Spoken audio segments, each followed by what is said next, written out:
So this seventh parliament is reconvening today, December 17. But we know that lots of the MPs, as we see them today, 111 of them will not be going back in the 8th parliament. Well, 2 of them have joined us. One isn't going back, not because he lost in this particular election. In fact, he did not make it through the primaries of his party, which meant that he could not even stand for this particular election. He is out. I'm not sure if it's for good. He served 3 terms already.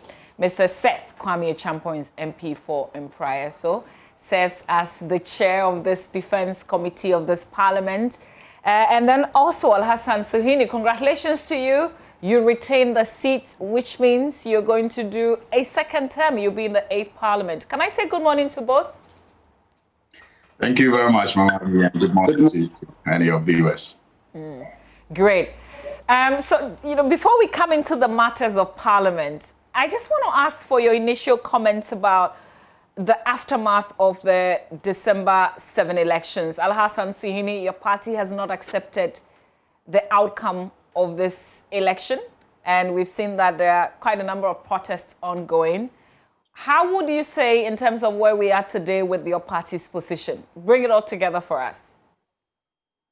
Well, our party's position is that all legitimate options to reject the announcement that was carried out by the Electoral Commissioner are still on the table.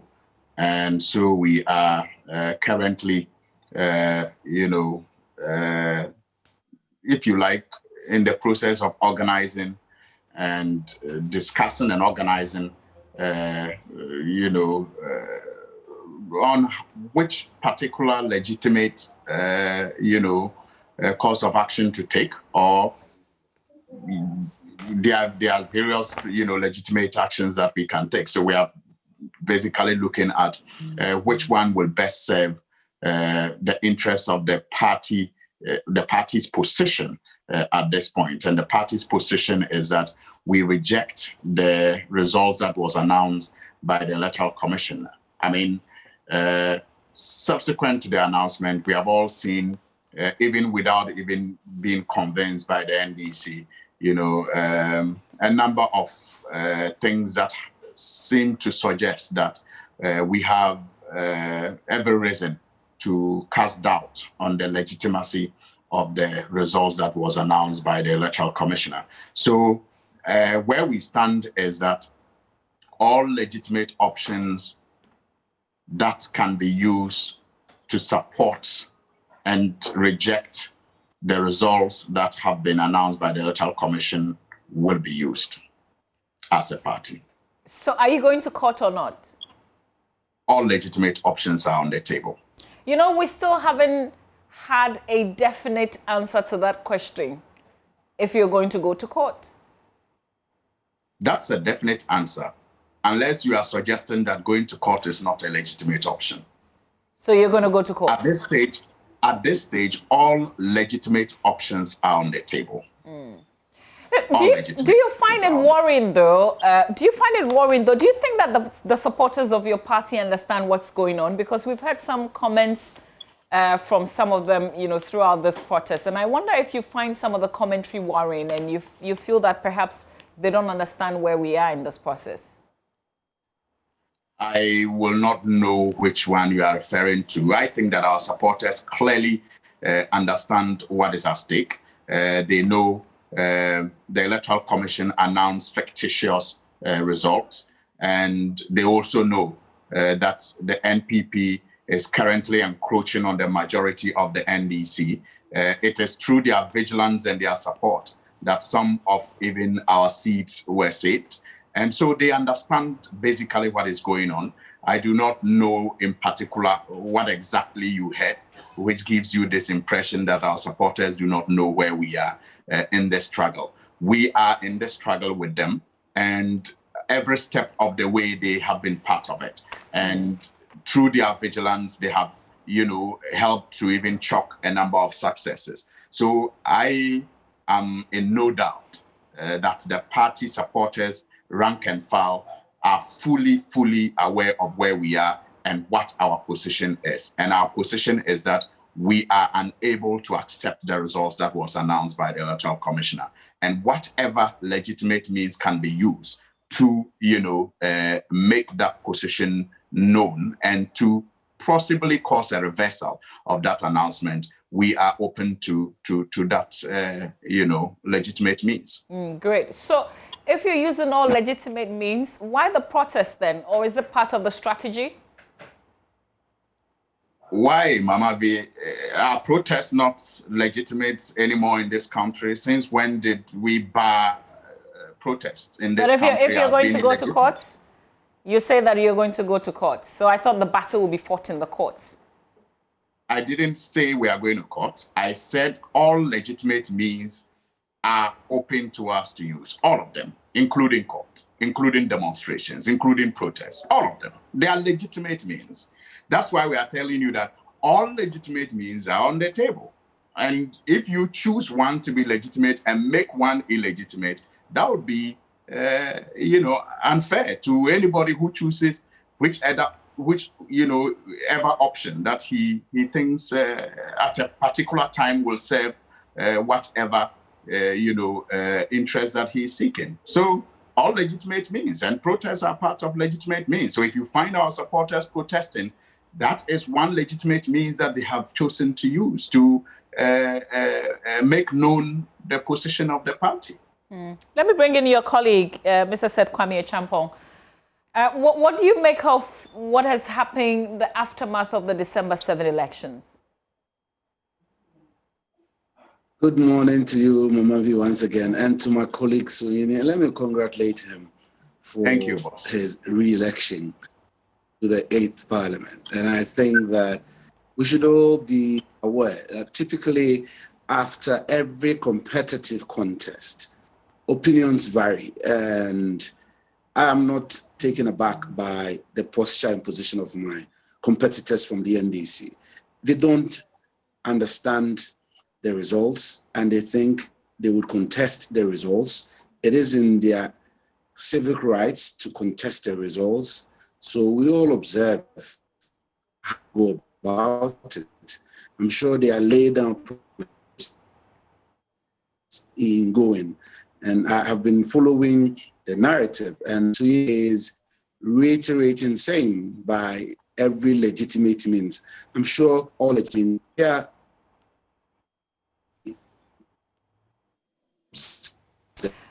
Okay, so we don't seem to have a great connection to Mr. Seth Acheampong. We'll try and see if you can either reposition yourself or let's see what we can do about that. Whilst we correct that, though, I still have Mr. Alhassan Suhuyini, Member of Parliament for Tamale North. I didn't quite say congratulations to you, so now that we're coming into the parliamentary matters proper, let me say congratulations to you for retaining the seats. But before you move on, after I've congratulated them, I want to really understand the government of the rejection. Is it the presidential results or the entire exercise that the Electoral Commission undertook? I want you to offer me some elucidation in respect of the rejection. Yes, if I'm permitted to come in at this stage, yes. Our contestation is over the presidential results. And of course, some parliamentary results as well. So it is not just, one issue. We have issues with the presidential results, and we also have some issues with some of the parliamentary seats. And we have every ground to support we have every evidence to support our issues. And so day by day, we will use whichever means that is legitimate and suitable at that time to, prove our case and support our case. Satisfied, Mr. Acheampong? I think he's giving me the indication. I so let's wait and see how it all turns out. Okay. All right, Mr. Suhuyini. So I wanted us to talk about this house. Let me not even just address this to you, to the two of you. 111 of the MPs we see today will not be back. In fact, there aren't 275. There are 273 because we know that we lost one MP in the MP for Mfantsiman. And then the Fomena MP who was also suspended, who was asked not to return, after the break. So we have 273 of you. 111 will not be going back to the 8th Parliament. What's your reaction to that? That's a huge number. Well, Mamavi, it's huge, and sometimes, as at the personal level, it is humbling that one has the opportunity to be part of the 8th Parliament. But when you look at the bigger picture, you begin to wonder how the 8th Parliament is going to look like. Yes, there are still a number of very experienced people within the 8th Parliament, but you cannot miss the fact that we are going to lose very seasoned, members of Parliament who over the years have become very versatile in the art of lawmaking and have helped to carry the House along as far as its duties and responsibilities to the state is concerned. You cannot help but notice that it is going to have a huge impact on, business of Parliament. And if I can use myself as an example, my first Parliament was a learning process for me. I mean, I was quite daring. I tried a number of things, and I can just imagine that majority of people are going to have to be in my state when we have that 8th Parliament. And with the experienced people I had in the 7th Parliament still guiding me, it wasn't easy. I mean, with the many experienced people I had still guiding me, it wasn't easy because Parliament is a whole. I mean, it doesn't matter your background. It doesn't matter what you have done before in this life. When you get to Parliament, you have to learn. I mean, it's a whole institution on its own, with its own laws, with its own way of doing things, and you have to learn. And so I am just imagining how I had to struggle, even with so many experienced, members of Parliament willing to help and willing to guide, how the people who will be on the 8th Parliament and will be coming to Parliament for the first time will have to cope when we have less number of experienced people to guide them. I don't consider myself experienced yet. And so it's going to be, quite difficult, supporting the team of experienced members of Parliament to guide the rest who will be in Parliament for the first time. But we'll do our bit. We will try. But for example, you look at the fact that we are going to miss Bagbin, on Alban Sumana Bagbin on our side. We are going to miss Joseph Yilechre on our side. We are going to miss Inusa Fuseni on our side. I mean, these are people who have become like the institution itself, and they understand the workings of Parliament and know how everything works in that house, and they are not going to be around anymore. So if you come to legislation, for example, I mean, Yilechre is an institution. I mean, both the majority and the minority side defer to him in matters of legislation and all that. And he has also shown a lot of interest in that. So Parliament is going to suffer. I mean, the work of Parliament is going to suffer for a while. We just hope that those of us who are there will be able to learn fast and support the experienced ones who are already there. Mr. Champong, after midnight 6th of January, you won't go back to Parliament. I know that you've had time to reflect as you lost the primaries in your party, but Has it all come together for you now? Are you used to the idea that after midnight 6th of January, you're not going back to Parliament? Mama, that is the reality. I have no choice but to live with the reality. I would not get that opportunity because I have paid my due, and I must thank the good people of Mpraiso for offering me that opportunity. Okay, there we go with your connection again. I'm not sure. Something is happening today. We don't have a great connection to you. Maybe we should change the means. Let's try something else and see if we can figure this out. You're still watching the AM show. This is our AM Talk, where we're talking mainly about this Parliament, the 7th Parliament that's reconvening today. But we know that it will be dissolved midnight 6th of January and make way for the next Parliament, which will be the 8th under this Republic, this 4th Republic. My guest, Alhassan Suhuyini, Member of Parliament for Tamale North, and Seth Kwame Acheampong, Member of Parliament for Mpraiso. So Seth Acheampong has been in Parliament for 3 terms, but that's the end of the road for him. Mr. Acheampong, okay, so we've tried to reach you, through another means now. You joined this Parliament in 2008. This is your 3rd term, really. Are you going back? Is this retirement for you, or you come back again? No, I'm not retiring from politics. But I haven't made up my mind whether I would want to go back to politics.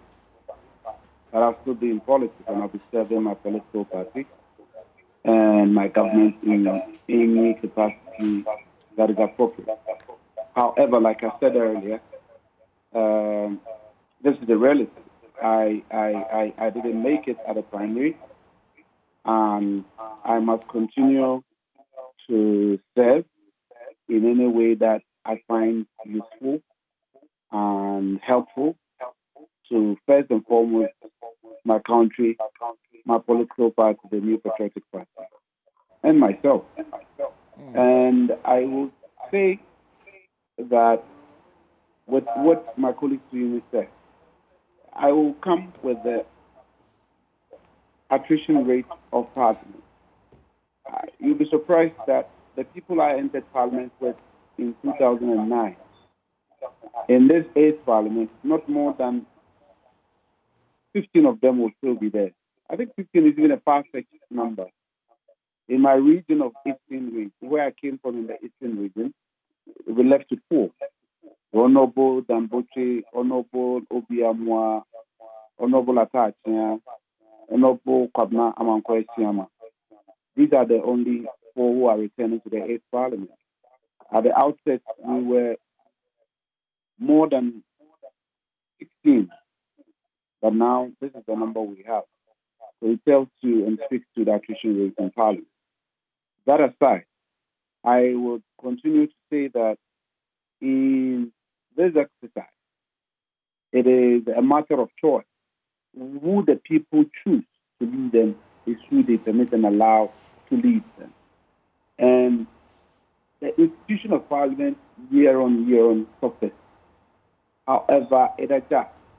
We're still going to have some experience and being retained in the House. The majority leader, the Honorable Ofeche Mensah, who is doing his 7th term in office.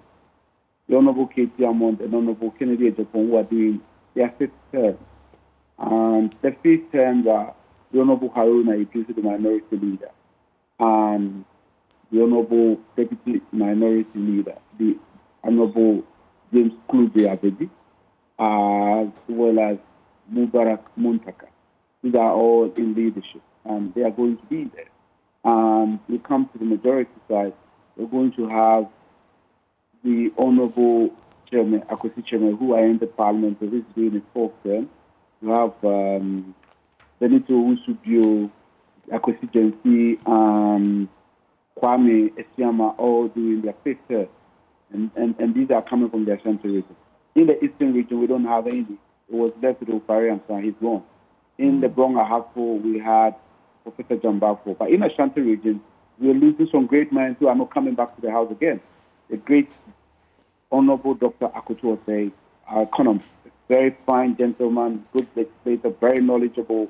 These are great minds that we are losing from the 8th Parliament, and a leader who really would indulge you to learn and understudy from him. I mean, you'll be under his feet and he'll guide you. I enjoyed working with him on the Finance Committee in our first term in Parliament, and he shaped me up well for my journey in Parliament. Unfortunately, I doubled up with him on the Defense and Interior Committee, where he really made immense contribution that added on to my eventual leadership of the committee. And so these are great minds that I would never forget. And I believe that Ghana is losing fine minds, but Ghana is also poised to produce good minds, who I hope they will heed to the counsel offered by my colleague Suyini, that Parliament is an institution of its own. It has its own culture, it has its own norms.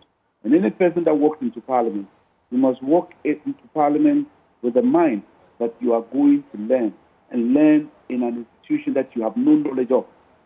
It does not respect you from being a professor coming from academia, from a university, or either as a managing director to an institution, a bank, or an insurance company, where we play with finance. The operations and the practices in Parliament is so unique that every person who is entering Parliament must enter with the position that they are going to learn, and they learn by the day. And if you take it serious, you become a very good practitioner in the House and will be respected by your peers. Okay, this great. Would be my counsel to all of us. Okay, just a quick one on this. Some people have said that, I know that some of the seats are still being contested, but as we know, what we know today, it's a very close gap. I mean, we don't have, like we do have now, where the majority has 169, minority has 109, I think. This one is rather very close. From the West, how Parliament operates, how difficult or easy is it going to be? Some people think that it's not going to be easy to reach a consensus on matters going forward. You hit the nail right. Consensus building is the practice in Parliament. It does not necessarily matter the closeness of the ratio, which you alluded to, i.e., the numbers in either caucus, either in the majority caucus or in the minority caucus. Both are close. However, we build consensus in Parliament, and I know that we're going to continue in that spirit. And mind you, I was gladdened when I listened to His Excellency the President on his acceptance speech after he's been declared the winner of the 2020 poll. He intimated to us that Ghanaians have sent a clear message to the two traditions so far experienced in this fourth Republican dispensation, i.e. the New Patriotic Party and the National Democratic Congress, that they expect us to work together for the development of this country. It is clear to every person and to everyone that we need each other to develop this country. And this is the message sent to us by the Ghanaian people. And don't forget, Parliament is the forum of the people. That is the people's market. If the people send us such a message, they're rather encouraging us to work together, build consensus for a healthy development of this country. Sometimes we may have entrenched positions, which is natural and typical. However, the objective is Ghana. That's why we all say Ghana first. And so we should all be guided by this spirit going into the 8th Parliament and ensure that at the end of the day, we take decisions and work in the interest of the Republic. I believe, my colleagues, we may differ in a lot of opinions, myself and Suyini, but at many times we come to an understanding in taking a decision for a healthy country. And that is the spirit I leave with this Parliament. And I know it will happen. Okay. I know we still got minds in there that understand the practice, that understand the need to ensure that we bond and work together. We may not necessarily be friends to agree on subject and matters, but we all appreciate good stuff, and we need to work towards good things for Ghana. Alassane Suhuyini, I'm minded by the fact that you're still contesting some of the seats, but we won't have 106 clearly and 169. The gap is pretty close now. How easy do you think it would be going forward in the 8th Parliament on consensus building? You know, the talk of attrition rates reminded me of something. That again makes me humbled.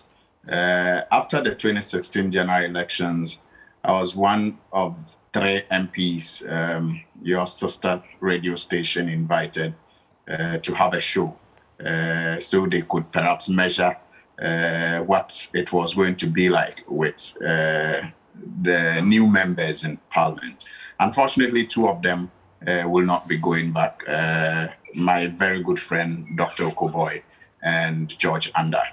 You know, we were set to be the new phase, if you like, of the 7th Parliament. That a lot was expected from us.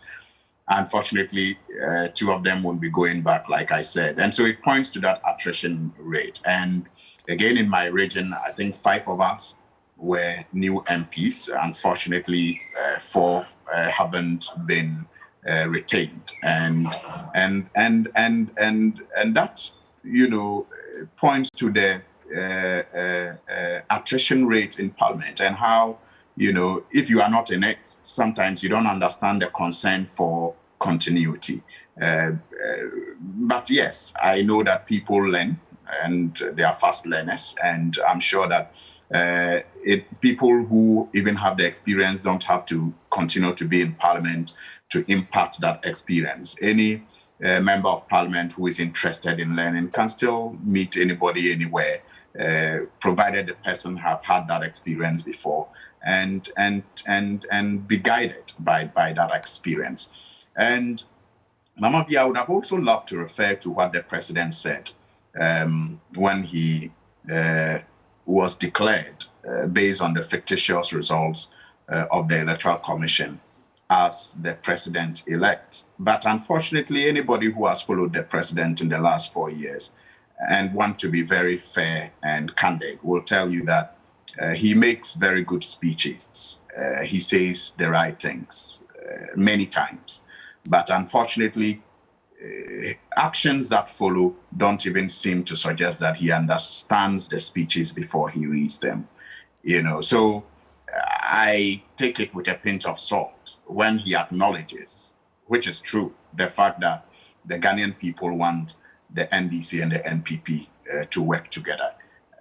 It is true, he acknowledged it, but based on his past deeds not matching his words, it's very difficult to take, you know, him seriously when he says so. So as a party, I think an example of how you cannot take him serious is that attempt by his party to even encroach on some, you know, seats that were already declared in our favor and manipulate, you know, the process to, you know, annex seats that were already declared for the NDC. I mean, if he meant what he said, I'm sure he would have just understood that as a party, we have the majority. We may not also even be comfortable with our majority because it is that slim. And then perhaps we will see how together, if the fictitious election, results that was declared by the EC is what is to go by. Alassane Suhuyini, you don't have a clear majority today, as has been declared by the Electoral Commission. You are contesting some of the seats, correct? But you don't have a clear majority, so you can't claim to have majority, can you? Yes, I have said that there is a contest because there has been some needless controversies and needless attempts to encroach on our majority. I mean, and that is the point I'm making about how it is difficult to trust the president when he says one thing and does the other. You know, and I'm saying that if he perhaps meant what he said, there wouldn't have been these, you know, frantic efforts to encroach on seats that the NDC had, you know, in the back, and to use the military and use electoral, you know, very crooked, some, not all of them, some very crooked electoral commission workers to do all the things that we are seeing are being done. And you see, Mama B, maybe this will take me back to an earlier conversation that we had when we, as a party, say that all legitimate means are on the table. And there seemed to be an attempt to stampede us to take one legitimate means, which is going to court. I think we fail to see or understand the process of our elections. Even till date, the Electoral Commission is still amending its figures without being compelled by any court. We all see it. I mean, they have amended their website several times. They have added and taken out figures.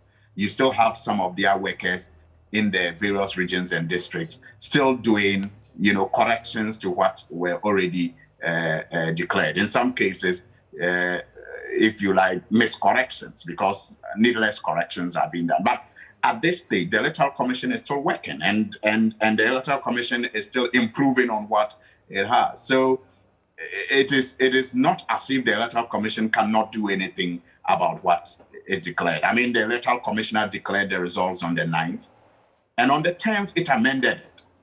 So why do we think on the 14th or 15th, it cannot amend it? It didn't need a court directive on the 9th to amend, on the 10th to amend what it announced on the 9th. So it is just for all of us to point to the infractions when we see them and be bold about it and insist. Just a quick one on this, but they've said that the changes that they made did not affect the figures. So it really doesn't change the outcome of the election. That's a position that they've defended strongly. And Mama V, this is where I miss media activism. Not media reportage, media activism. So if they say it didn't change their figures, is that accurate? What were you expecting that the media would do? Media activism. I was expecting that media activism that will hold the Electoral Commission to account for its actions. So you have declared results. First of all, why the rush to declare results that you need to amend in 24 hours? Explain to us, why did you have to do that? Because you don't owe the Ghanaian people, like Madam Charlotte Osei said in the past, fast results. What you owe them is accurate results. So why the rush to declare results you have to amend in less than 24 hours? That's media activism. Also let them, okay, so the amendment does not change the figures. Is that accurate? I mean, what were the figures announced? The amendment, what is the impact of it? Is what you are telling us really true? What is the valid vote cast? Where did you get that figure? I mean, but instead, somehow, it is as if the NDC has a case, go fight it. We are just reporting. And I'm saying that's where I miss media activism. Alassane, have you been monitoring our network at least? Because that's the question that we've asked many times. Indeed, on Newsfile on Saturday, Dr. Srebo Kweku, Director of Elections at the Electoral Commission, was on the show, and Samson asked all these questions, these issues that you're raising. I know, I understand. That's why I am differentiating between media reporting and media activism. I'm sure you know the difference. The fact that the media reports an issue is not enough. When the media wants to make a change, it just doesn't report the issues. It engages in activism. I agree. You agree? There's media activism and there's media reportage. Okay. I mean, the media can report the matters, but the media can set an agenda with the matter. We noticed the Electoral Commission change its figures in the Eastern region. We want to know why, and we want to get it corrected. Just a final from just reporting and asking them to explain and letting it go. So just a final one on this, and I have to bring Seth Champon into this. When you say there's an attempt to stampede for you to have only one legitimate means in overturning the result as has been declared, which is to go to court, I'm tempted to ask, won't courts bring closure to this matter? Of course. I mean, there are many other ways that we can bring closure to this matter, and the court is one other way. But there are many other ways. So That's why perhaps your question again leads me to the impression I am saying is being created as if there's an attempt to stampede us to choose only the court option that can bring closure. Okay. Any other, legitimate means can bring closure to the matter. Okay, so that's clear enough. Senator Champong, I want to raise the issue of the fact that 5 persons have died in this process that was supposed to be peaceful, and 17 of them have been injured. And this is the Election Task Force reporting. This is clearly disappointing. We have failed in terms of a peaceful election, haven't we? Thank you very much, Mama V. As I go ahead to agree with you that it is quite very sadly to realize that we've lost life through this very peaceful exercise we just held as a people. It saddens me. However, the onus lies on us, leadership, who incite our followers to do some of these things. It is not justifiable. In as much as I do not and I condemn the life lost, and I would say here on that I wish to express my sympathies and condolences to the bereaved families through your medium. I would also admonish leadership in everywhere in Ghana to live as expected role model and not just misguide and mislead people into us having such difficulties. An exercise in one demonstrating the franchise as to who they prefer in respect of choice to lead them in any area of government of our country should not end up in that spirit. That said, let me come back to my colleagues' reunion. Before you come back, can we just stay on this? What's the latest beyond just announcing that there's an investigation ongoing? I mean, certainly, as you know, crime investigation would lead us into making sure we offer redress. So the police service is seriously at the matter. The president has asked and requested them to ensure that this comes up quickly, because we wouldn't want to travel into the next administration with any matter lying unattended to. And I understand that they are seriously working at it. And definitely we will find out call for more information. And this behavior is very much unacceptable. And I pray that we don't experience these things going forward. Everybody must accept and understand that in a competition, one would win, one would lose. However, I'm not saying that people should use illegitimate means to win. I understand and I speak from a position of legitimacy and clear, no mishandling or underhandling of issues.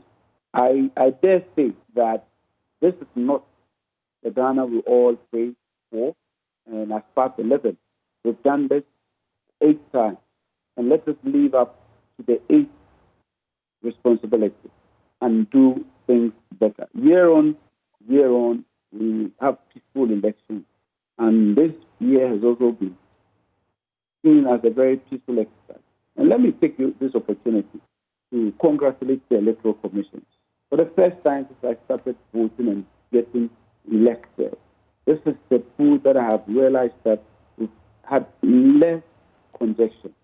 There's no congestion at all. There was no congestion. And so they really planned it well. They executed it appropriately. Yeah, but Mr. Champong, does that all matter now when you've recorded the kind of incident that we've recorded with 5 people dying? It really matters, Mama V. It really matters. Doesn't it mar the beauty of the entire process? If you're doing an analysis and you're doing a fair analysis, you look at the global picture.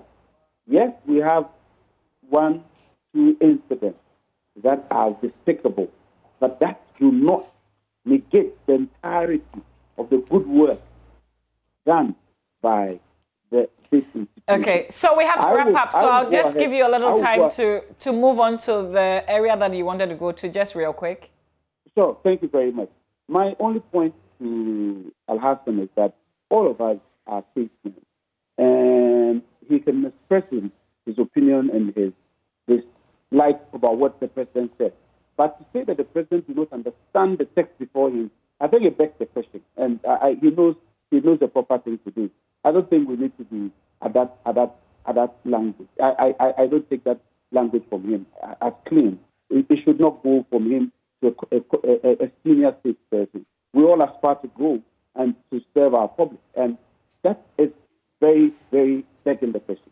And Suyini, I think you can do better. And I understand you, and I know you can do better. To say the president does not understand the text before him, it's not proper. It's not proper. Well, yes, you may not agree.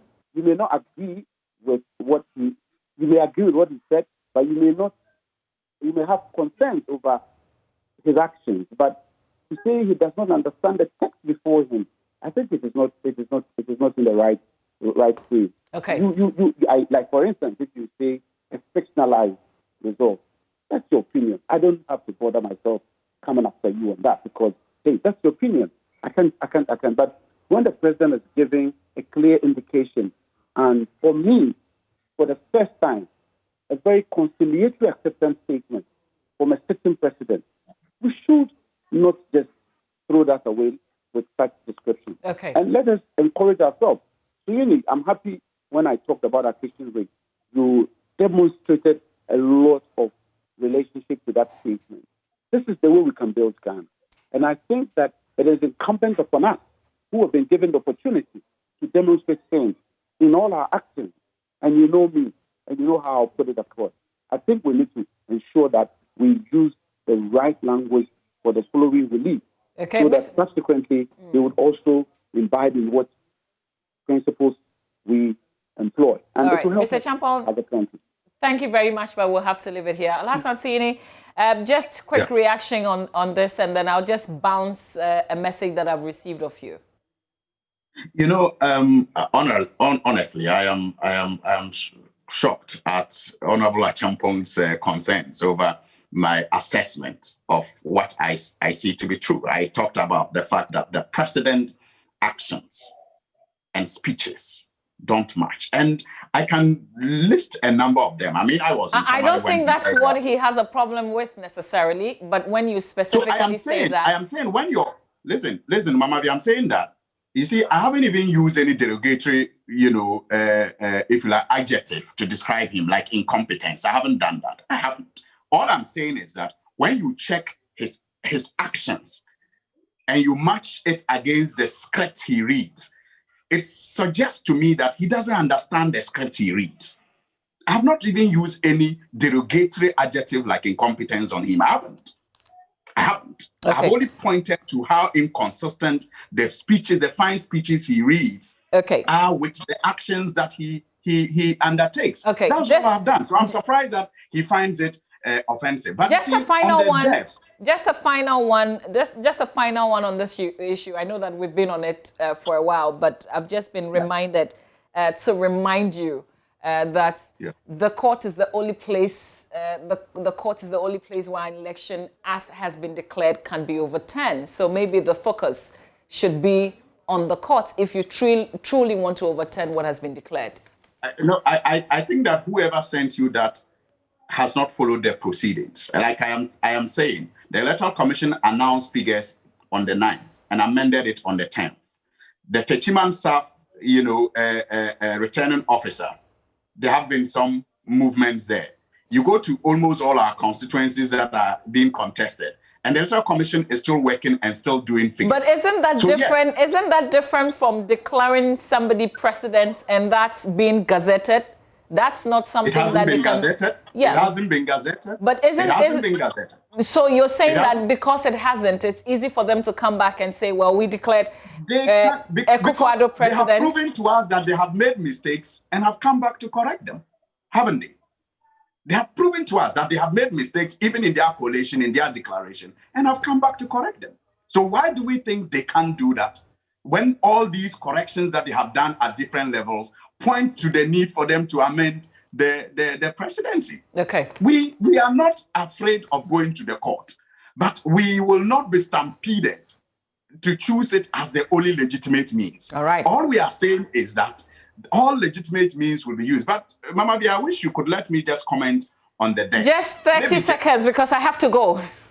Just a sentence. Mama B, I was scandalized when I heard the president refer to 5 deaths, including an 18-year-old boy and a 39-year-old, as few deaths.